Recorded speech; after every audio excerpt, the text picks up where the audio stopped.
जय हिंद दोस्तों। अशोक ज्ञान में आप सभी का स्वागत है।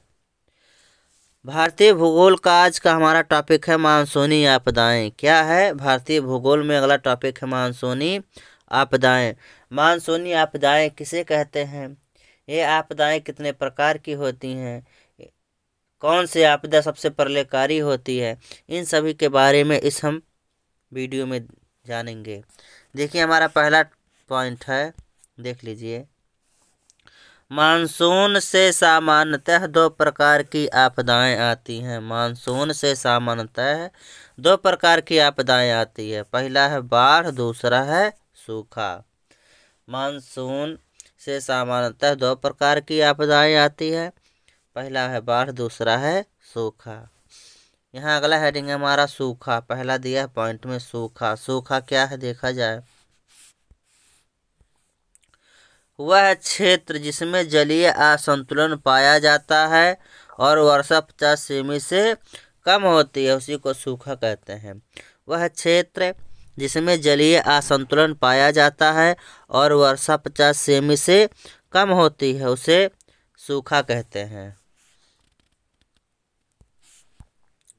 अगला पॉइंट देख लीजिए। सूखा का वर्गीकरण निम्नलिखित 3 प्रकार से किया जाता है।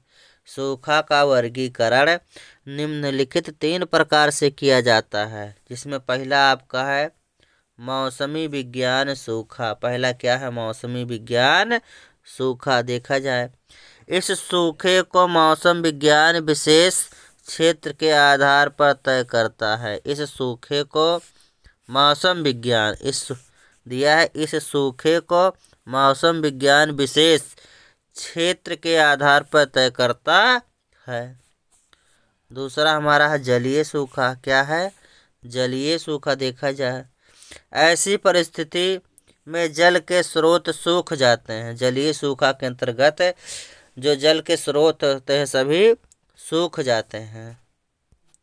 तीसरा हमारा है कृषिगत सूखा। क्या है? कृषिगत सूखा। देखा जाए, कृषिगत सूखा को 2 भागों में बांटा गया है। कृषिगत सूखा को 2 भागों में बांटा गया है। पहला आपका दिया है सूखा क्षेत्र। क्या दिया है? सूखा क्षेत्र। वे क्षेत्र हैं जहां वर्षा 50 सीएम से कम होती है। जहां वर्षा 50 सीएम से या सेंटीमीटर से कम होती है, उसे सूखा क्षेत्र कहा जाता है। भारत में ऐसे क्षेत्र पश्चिमी राजस्थान है। कौन है? भारत में ऐसे क्षेत्र कौन है? पश्चिमी राजस्थान। नोट में दिया है, नोट में देखा जाए क्या है। नोट में देखिए, ऐसे क्षेत्रों में भारत सरकार मरुभूमि विकास कार्यक्रम चला रही है। ऐसे क्षेत्रों में भारत सरकार मरुभूमि विकास कार्यक्रम चला रही है। बी नंबर हमारा दिया है सूखाग्रस्त क्षेत्र। सूखाग्रस्त क्षेत्र, इसको देखा जाए, ऐसे क्षेत्र जहां वर्षा 75 सीएम से कम होती है, उसे सूखाग्रस्त क्षेत्र कहा जाता है। ऐसा क्षेत्र जहां वर्षा 75 सेमी से कम होता है, उसे सूखाग्रस्त क्षेत्र कहा जाता है। इसका पॉइंट दिया है भारत में ऐसे क्षेत्र उड़ीसा, तेलंगाना, उत्तर प्रदेश का बुंदेलखंड है। भारत में ऐसे क्षेत्र उड़ीसा, तेलंगाना, उत्तर प्रदेश का बुंदेलखंड है। चौथा पॉइंट दिया है, देख लीजिए। चौथा पॉइंट है उन क्षेत्रों में सिंचाई के लिए स्प्रिंकलर का प्रयोग किया जाता है। इन क्षेत्रों में सिंचाई के लिए स्प्रिंकलर का प्रयोग किया जाता है। पांचवा हमारा है बाढ़। क्या दिया है? बाढ़। नदियों के जल द्वारा लाई गई विभीषिका को सामान्यतः बाढ़ कही जाती है।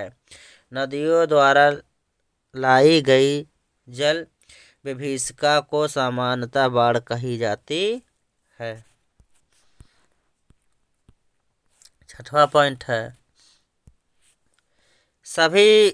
बाढ़ सभी आपदाओं में सबसे प्रलयकारी होती है। बाढ़ जो होती है सभी आपदाओं में सबसे प्रलयकारी होती है। अगला पॉइंट है बाढ़ का वर्गीकरण निम्नलिखित 3 प्रकार से किया गया है। बाढ़ का वर्गीकरण निम्नलिखित 3 प्रकार से किया गया है। पहला इसमें दिया है, देख लीजिए, पहला दिया है उच्च आवृत्ति वाले बाढ़ क्षेत्र। उच्च आवृत्ति वाले बाढ़ क्षेत्र देखा जाए वे क्षेत्र जहाँ प्रत्येक